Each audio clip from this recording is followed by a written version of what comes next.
Hi, everyone. Welcome to this episode of Smashing Silos, where we'll be talking about the crucial role that professional services play in de-risking complex deals and in addressing buyer indecision. Today, I'm joined by Jeroen, who's led professional services teams and built them at companies such as Fuse, MongoDB, Contentful, Personio, and now at BizDesign. Welcome, Jeroen, and would Thank you you. like to introduce yourself? Thanks for having me, Nico. I've been in professional services my entire career, over 25 plus years, always in SaaS. Like you said, I've been working for different companies, in growing, maturing, and building professional service organizations. And one of the key components is that we have a wider ecosystem to collaborate with, such as pre-sales and customer success. So when you asked me for this podcast, I was really excited to talk to you about it. Yeah, thank you. We worked together briefly at Contentful, and one of the things that really struck me when I was talking to you back then was the structure and the vision that you brought to the professional services role, which was quite a step forward from where it was before you joined. And I think what really resonated with me was your focus on making sure that professional services was involved earlier in sales opportunities. And when I was thinking about how can professional services and sales organizations, pre-sales organizations, how can they work better together and smash these silos, which is something that I'm passionate about. You were the first person that came to mind from a professional services context. Yeah, I look forward to this conversation. Perhaps you could start us off with a story or an anecdote that really kind of what sparked this for you? I remember a few years ago, we were in this late stage deal with a large enterprise client, and at some point, decision paralysis kicked in.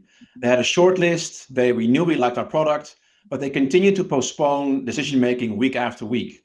And as it turns out, their core concern wasn't about features or pricing, it was really the fear of post implementation failure.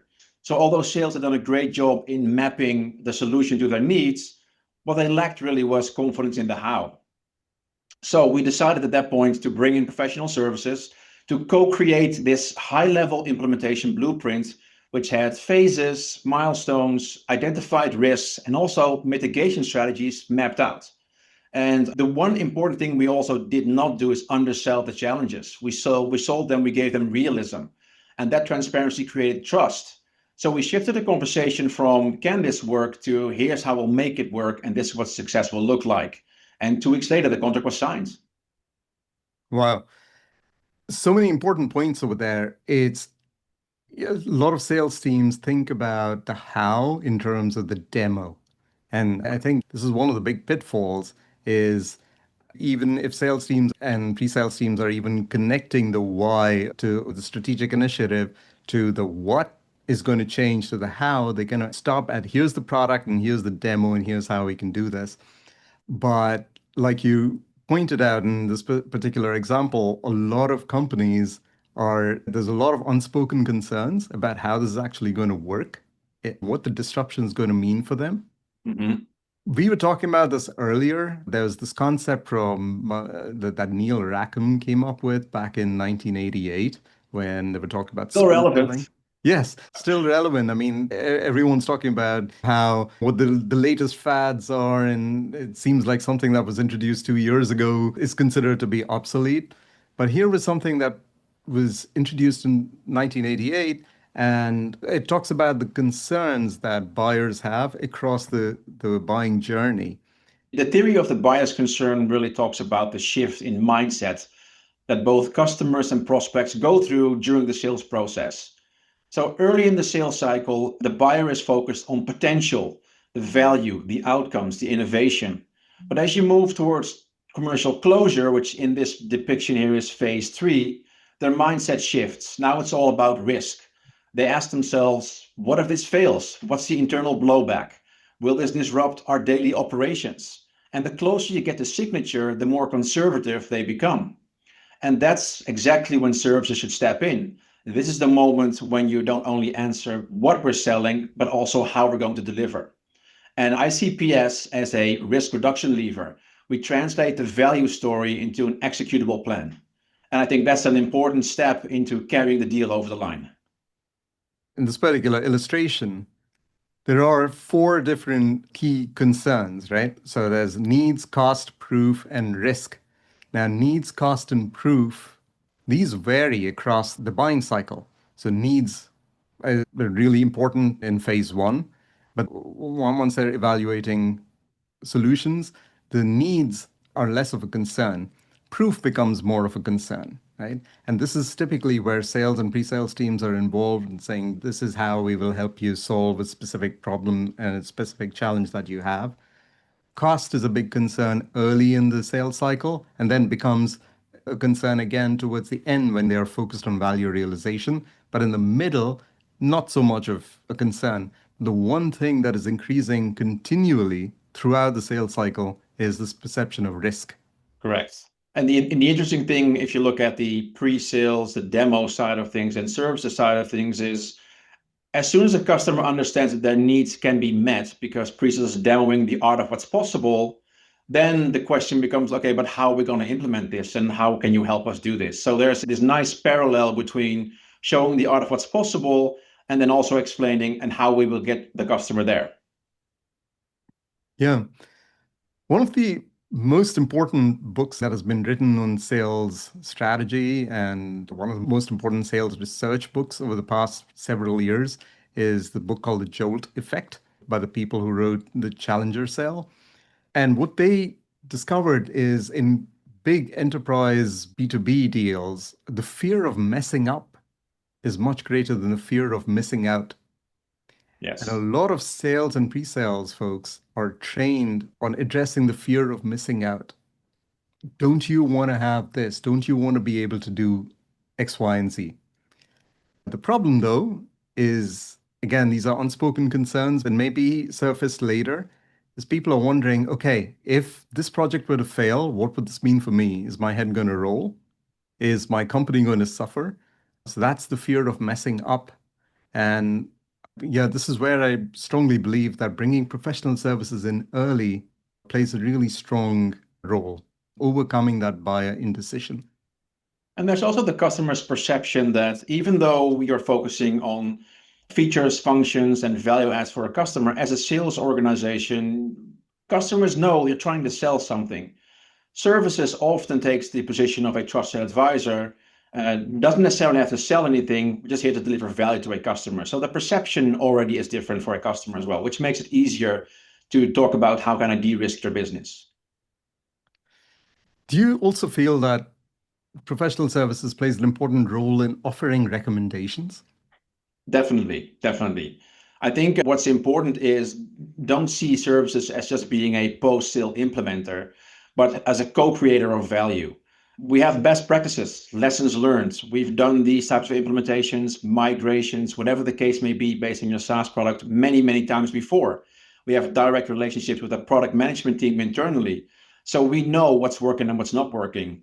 And specifically to a customer's situation or use case, we've seen these types of things before, so we know how to deal with them and how to prevent traps that customers might not be aware of.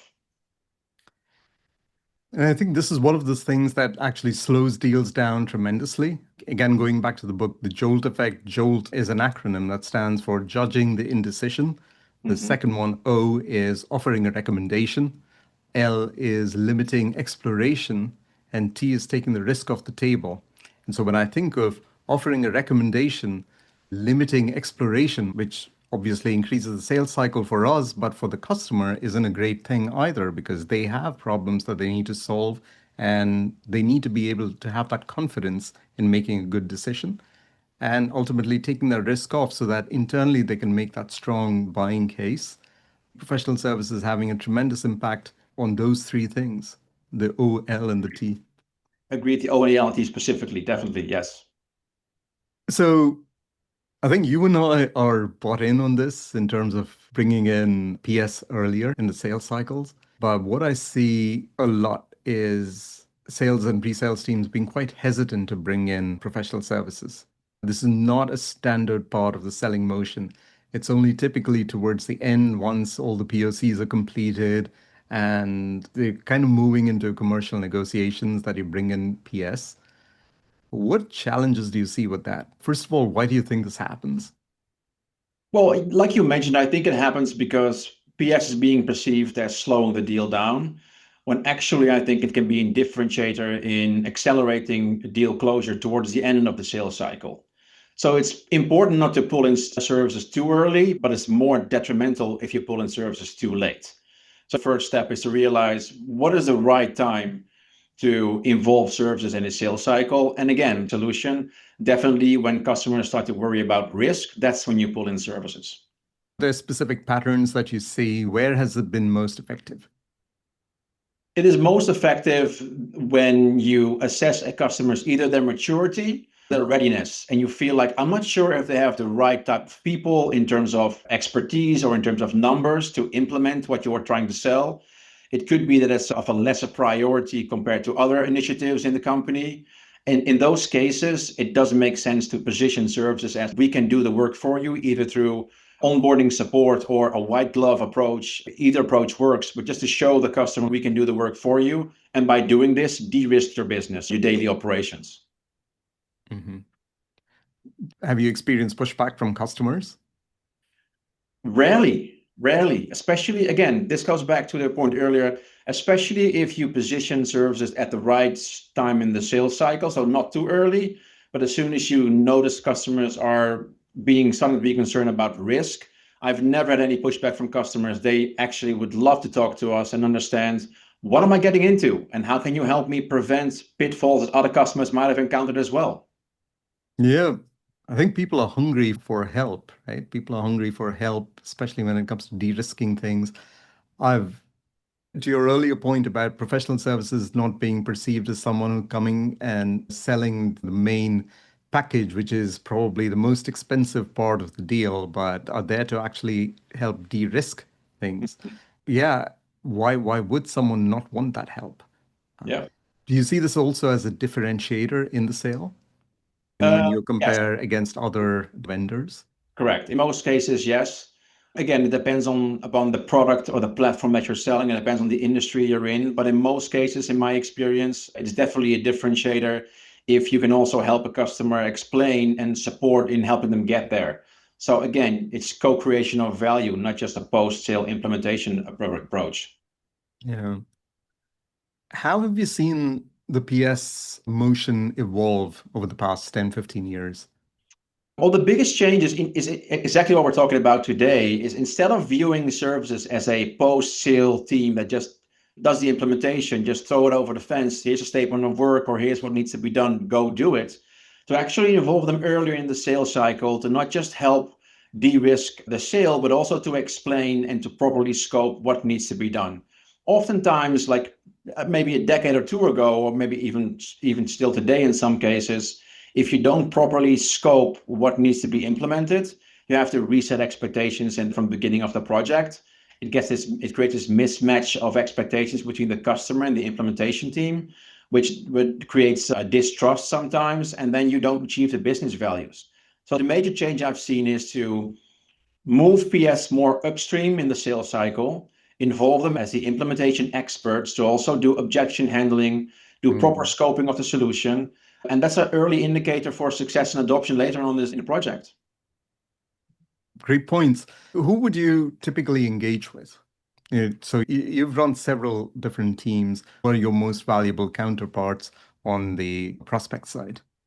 On the prospect side, it's twofold. So first of all, it's all about we talk about de-risking our business from the customer's perspective, helping in our daily operations. How can we make sure it's successful?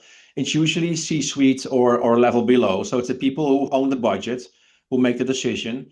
You have to first convince them from the business level that you can achieve their business outcomes and have a proper way of how to do that. So you have a clear vision, strategy, and also can be directive. And this is what good looks like. And we're going to be prescriptive in our approach. This is how we do it. That's the first set of stakeholders. The second set of stakeholders, and this is a very important distinction, is the people that we sell to as vendors often are not the people that we implement with. So the second group of stakeholders are those people who actually have to work with the tool or the platform. And you have to do a different set of expectation setting with them. It's all about how can we take a step-by-step approach. What is the intended outcome? What's in it for you is also an important question I often try to answer for those group of stakeholders is what's in it for you? How can I make you more successful by implementing our platform or our tool? So it's those two groups that are the key stakeholders, I think. Yeah, so you've got the executives, and so they're the ones who are really worried about risk at a company level. And then you have people more at the operational level who are thinking of risk perhaps as a personal thing because they are accustomed to certain ways of doing things. They're accustomed to a certain tool chain, and now you're bringing in something different, and this is going to affect their day-to-day life. Am I Correct. understanding that correctly? Yeah, it's a different level of change management, right? So it's two different levels of that. Yes. This is a level of discovery, actually, that Mhm. a lot of sales and pre-sales teams struggle with. I've seen really good teams do this and they're able to map this out from an operational level to how does this affect the managerial KPIs, the departmental KPIs, and then how does that tie into a strategic initiative? There are some people who do that really well, but most of the times it's what I see is people going and saying, what are your challenges over here at an operational level? And then maybe extrapolating that in a very loose manner to some company strategic initiative. Mhm. And that is an incomplete picture, which actually slows the deal down because of all the perceptions of risk due to things that we have not uncovered in the process. So I would bring in PS actually to do some deeper discovery over here. Yes, and in some more mature organizations, there could be like a dedicated pre-sales professional service role for this, whether you call it an engagement manager or a service sales manager. It is a third individual that works together with sales and the pre-sales team to explain to the customer the how and to mitigate those risks that the perception of risk the customer might have towards the end of the sales cycle. What is a good profile for someone working the engagement manager role? It is a difficult role to fulfill in some cases because you ideally want someone who has experience with sales, sales processes, sales acumen, but also who understands the pressure of implementation, the pressure of professional services, delivering results, focusing on milestones, risk mitigation, stakeholder management. So it's really this duality of a sales and services role. So the ideal profile is either someone who has sales experience and also understands professional services, so comes from a sales background, or someone who comes from a services background who is moving into sales. And the latter profile, in my experience, is the most successful. So someone who's worked in services but is keen on working in a more proactive customer-facing role. Correct. Yes. How do you interview for that? It can be difficult. It can be difficult to interview for because again, you're looking for someone who understands the pressure of deadlines and milestones and kind of outcome-based services approach, but at the same time has the aptitude to also work in a different C-suite environment where it's more about business outcomes and like higher level company decision making. And that translation between strategic to tactical to operational, that's what you look for in an engagement manager. They have to be able to switch from if this is the CEO's or the CIO or the CTO's worries and concerns and the intended business outcomes, what does that mean for how do I define the scope of this actual engagement? And that's a difficult role to interview for. Yeah, there are very few engagement managers I've seen or worked with who really fulfill the promise of that role. Correct. Uh, Yes. I've seen several people, their go-to is a slide deck and say, here are the services that we provide. And I remember almost kind of falling asleep during most of their presentations because it's like, okay, this need not have been a meeting. You could have just sent this over and you're reading through these slides.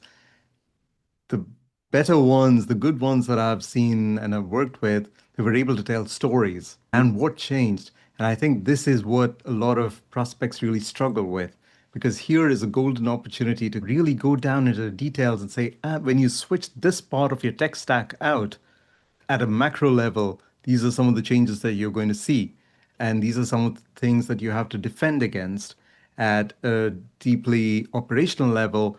And let me tell you a story about this other company. This was their context. This was the specific conflict that they were going to face. This is how we resolved it. And this was the transformation down the street because they have to see what is this? Why should we even go through this? And is it going to be worth our time, effort, and money? Yeah, I couldn't agree more. I think storytelling based on proof points is everything. A well-articulated use case has much more gravity than a bunch of slides. Like you said, it's like Mm. sleepy slides. So customers want to know that someone like them with the same type of pain and the same type of constraints got real results. So if you can do an anecdotal approach to this with storytelling, it reduces fear and it makes the future feel less hypothetical. Yeah, less hypothetical and invites for greater discovery too, right? Exactly. And I think as companies now are trying to spend their focus is on upskilling their sales teams and their pre-sales teams on storytelling. And I think that's a really good thing. But I think professional services teams can also benefit from this. It's a simple switch, but it's actually quite a major mindset shift when you start leading with stories rather than with the service offering. And it's a difficult skill to teach. Let's not forget. I mean, Yeah. it's a mindset shift, but it's also a skill you need to teach yourself to switch from factual story, if not even storytelling, like factual presentation of here's how we do things, to something that's more storytelling that takes the customer on a journey of like this is how we do it.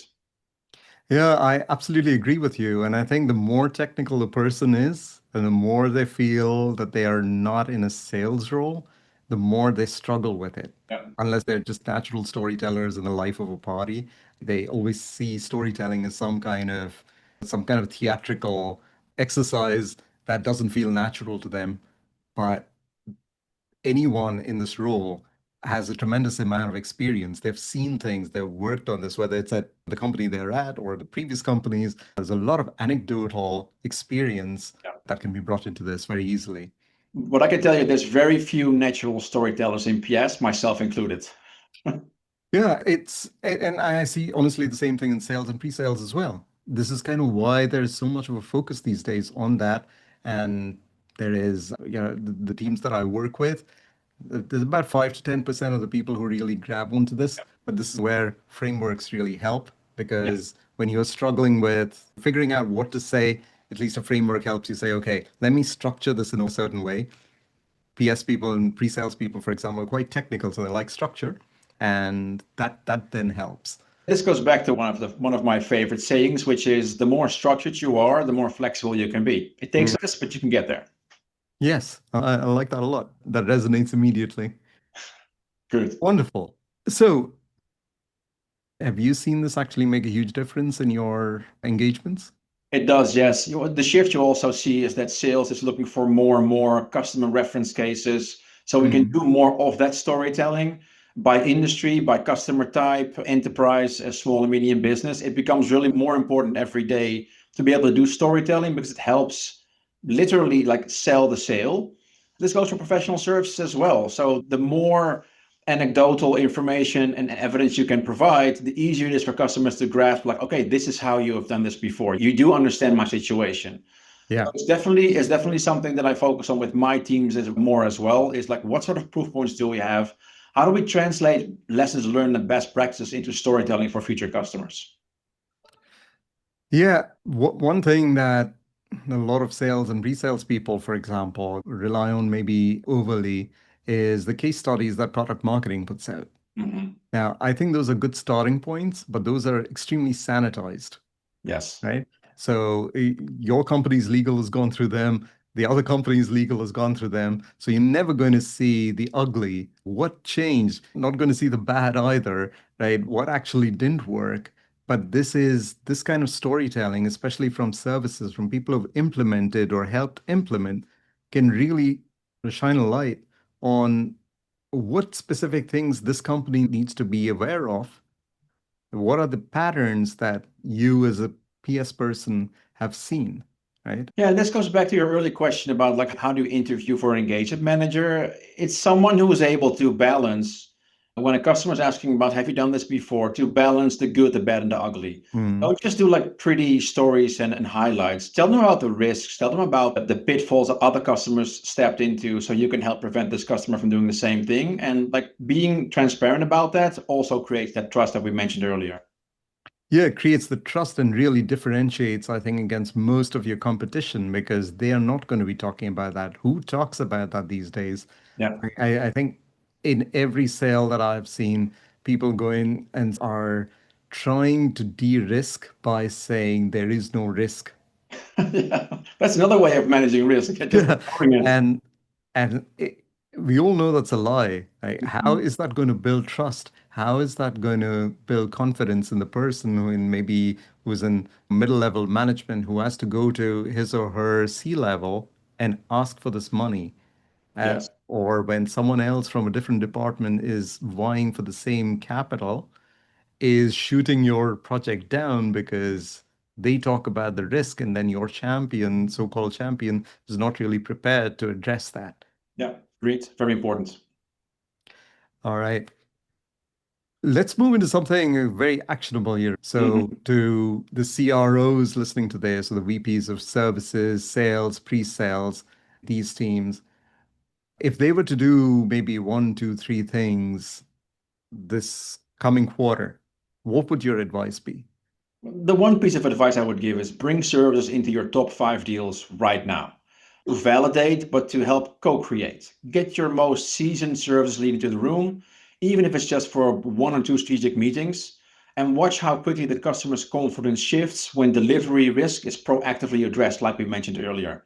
I think it improves implementation outcomes, it builds trust that lasts beyond the contract signature, and it's just a recipe for success, I think, if you just start doing that for your top 5 accounts. That is fantastic advice. So then that's super actionable. Top five accounts, bring in PS now. How would you recommend that they position them? How would you ask for that meeting? Well, the simple thing is, you mentioned this earlier yourself. After you've discussed the features, the functionalities, the proof points I've been giving, that's the what. Then our position services. Now let's talk about the how. It's Mhm. not going to be a risk-free implementation or a risk-free journey we're going to take with you. So let us help you understand what those risks are, that we've seen them before, and how we mitigate for them. And I think you'll have the ear of the customer very quickly when you talk about how can we help de-risk your business. That's an easy way in for this type of conversation, I think. Fantastic. I love that. Thank you very much for your time today, Jeroen. Thanks for This having me. was, yeah, absolutely. It was a pleasure. It's great to hear how you're thinking about this. And yeah, I look forward to hearing more. If people want to get in touch with you, what is the best way? The easiest is to either approach me via LinkedIn or directly on my email address at BizDesign. It's jeroen.bos@bizdesign.com. Okay, perfect. So I'm going to add those links. Thank you very much for your time. You too, and see you. Speak soon, Jeroen. Bye-bye. Bye.